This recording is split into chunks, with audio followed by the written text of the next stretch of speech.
welcome to another episode of Pokémath. My name is Stefan Eriksson, and in today's episode we're going to be taking a look at the card known as Accompanying Flute. So let's get to it. So for today's question we're going to be taking a look at how many cards can I expect to hit on this Accompanying Flute. Is it going to be a complete whiff or not? Well, only time will tell, and we're going to put some numbers behind it. So, question would then be, what does a card actually do? For those who don't know it, you get to reveal the top 5 of your opponent's deck. You may choose any number of basic Pokemon you find there and put those onto their bench. And then of course your opponent shuffle the remaining card back into their deck. This can be extremely disruptive and is typically played together with the card known as Snorlax. Really wonderful card, by the way. And the thing is, this card is just giving it a major boost.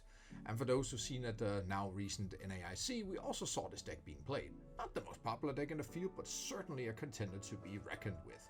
So let's put some numbers behind how many cards indeed can you expect to hit, or rather how many basics can you expect to hit when playing this wonderful card.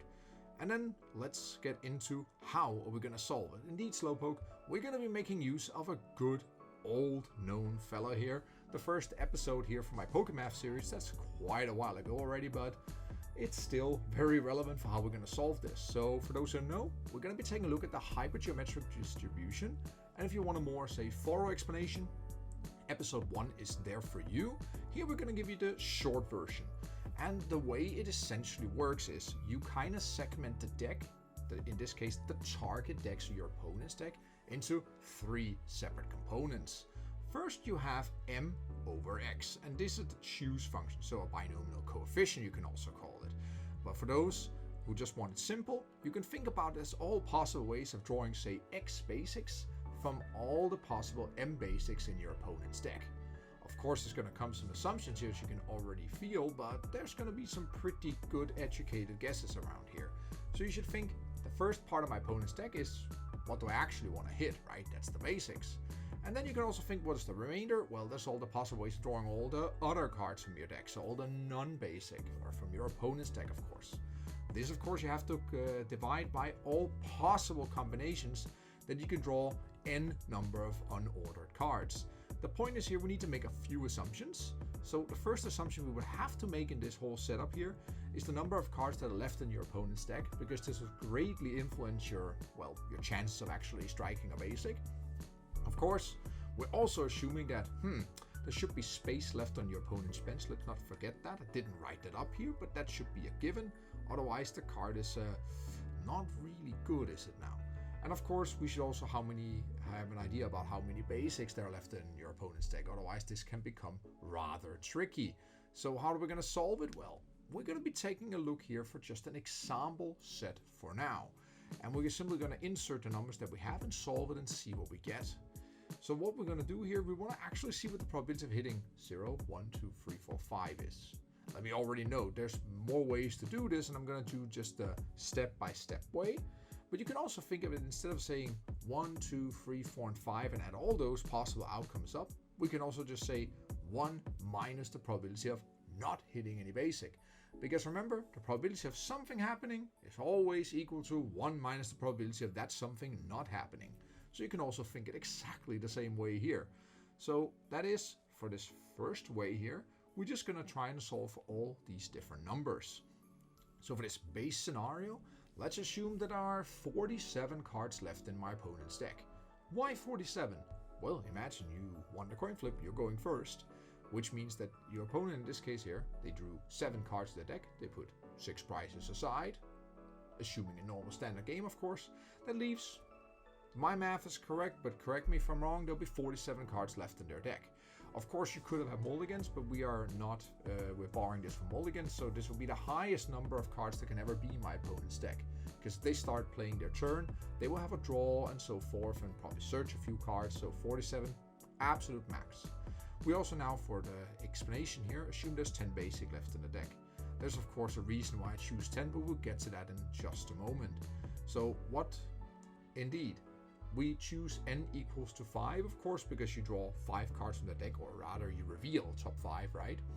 And of course that's why 5, because the flute lets you look at top 5. So okay, that's good for now. Let's move forward. If I insert up here in the formula that we've shown up here with the numbers here, what am I going to see? We're going to see the probability of getting none is basically 28.42%.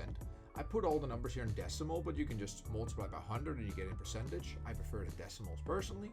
And then of course you can just say what's the probability of hitting exactly 1, exactly 2, exactly 3, and so forth. And just to check if everything works out, this should all sum up to 1.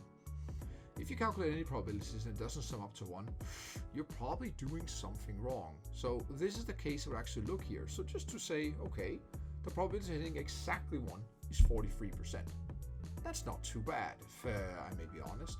And one other way you can also view it is here, hey, there's 28.42% for me not hitting anything. That also means, well, that's a much higher percent chance of actually hitting than not hitting. That's actually not too bad. And this probability, of course, will alter during the course of the game, as how many cards your opponent have left in their deck versus how many basic they've played down. Because then you can also kind of count, okay, how many basics do I expect there to be? But for now, let's move forward. Of course, you can also try to solve for other numbers, like I said here, and we can also just flip this around and see what is the average number of Pokemon you're going to hit. And of course, there's a formula when you use the hypergeometric distribution. There's a lowercase n multiplied by uppercase m divided by uppercase n. And we can, of course, insert the numbers that we have from, well, formulas. So we get 5 times 10 over 47 gives you an average number of, say, 1.06 basics. Yeah, I know that you cannot reality draw 1.06 basics, however, you can just say on average you hit 1, which, if it's the right one, it's always what you want, or that's enough, right? So of course it could also be a basic that your opponent doesn't mind going on the bench, but the whole idea when you play, for instance, block lax is that you want to trap something later that they can't retreat, and it's really annoying for them. By you deciding which ones you want, then you can really lock your opponent in really a bad scenario, right?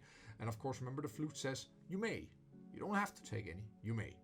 And yeah, that's a good point. Let's generalize this. And in order to generalize this, we're going to be taking a look at an example deck list here. So I'm going to put up a nice deck list here. Indeed, you can actually just find this on Limitless. Wonderful website, wonderful resource for the entire community. I've written down the cards that you can't see here, so you can now make an average Charizard list. This is of course not updated with Twilight Masquerade, I believe. So this one is taken right before. So you can of course just go and do the same again to see what the average Charizard list is now. And I think that is incredibly useful to do. So you can of course again just go to Limitless and check it out. But for now, let's look at how many basics there's in this deck. 3 Charmanders, 2 Pidgey, that's 5, 6 with Rotom, 7 Zard, 8 Manaphy, 9 Lumineon, 10 with Cleffa, 11 with Bidoof. And then you think, when I calculate this, I need to do it for 11, of course.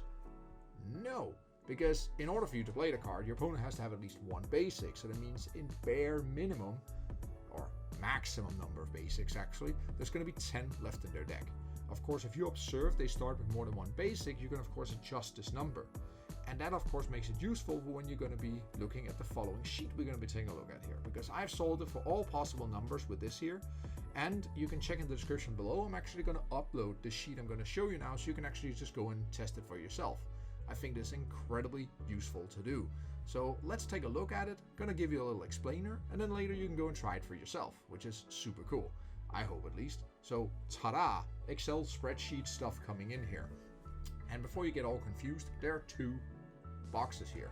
The upper one gives you the probability given how many cards are left in the deck along the columns, and the rows for how many basics that you think that are left. Of course, you can make your own educated guess.